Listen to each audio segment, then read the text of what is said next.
Today, we're going to a place of incredible extremes, a place that exists for one reason and one reason only: gold.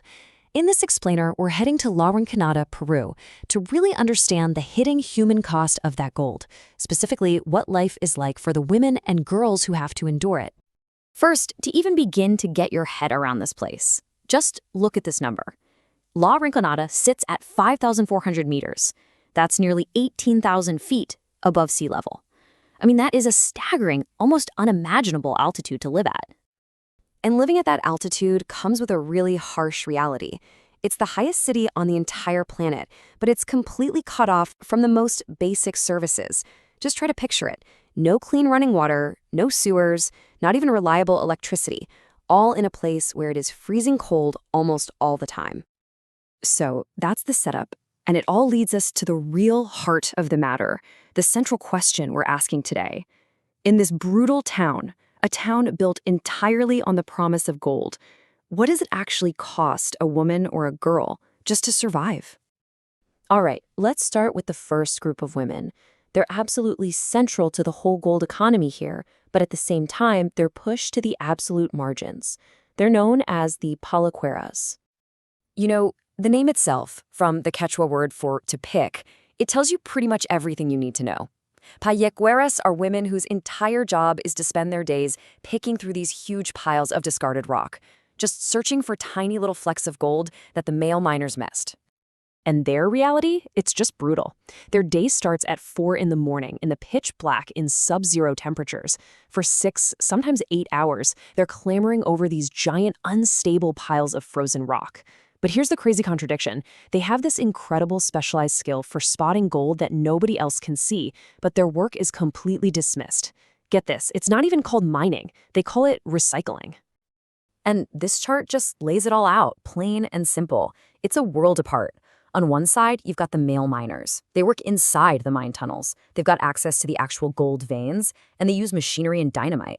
And on the other side, the palaqueras. They're literally forbidden from even entering the tunnels. They're outside, picking through the garbage with hammers in their bare hands, completely cut out of the official process. So you have to be asking, why? Why are they shut out of the mines where the real money is? Well, the answer isn't about skill or safety or anything logical like that. It's built entirely on a system of local myths and beliefs. So here's the deal. There's this incredibly powerful belief that the mountain itself is a female spirit. They call her Abuelita, which means grandma. And the superstition, the story they tell, is that if another woman enters her domain, the mine, Abuelita will get jealous and hide all the gold out of revenge.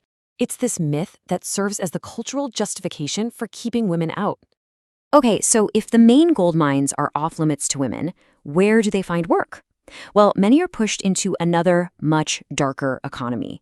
The locals actually have a nickname for it. They call it the other gold mine. And what they're talking about are the town's hundreds of bar brothels.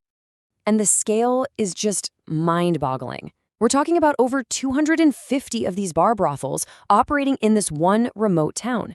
That number alone tells you just how central this industry is to the social and economic fabric of La Rinconada. Now, if you're wondering how important these places are economically, just look at where the miners' money goes. A survey found that after their families' needs, miners spend a staggering 60% of their income on alcohol and prostitutes. This is not some fringe activity. It is a massive driving force in the town's economy. But this is probably the most devastating number we're going to see. The youngest reported age of girls found working, or rather forced to work in these bars, is just 14 years old. So we're not just talking about adult women here. We're talking about the trafficking and exploitation of children. So let's be perfectly clear about what's going on. These bars serve two functions. For the thousands of miners, they are the main and pretty much only source of entertainment.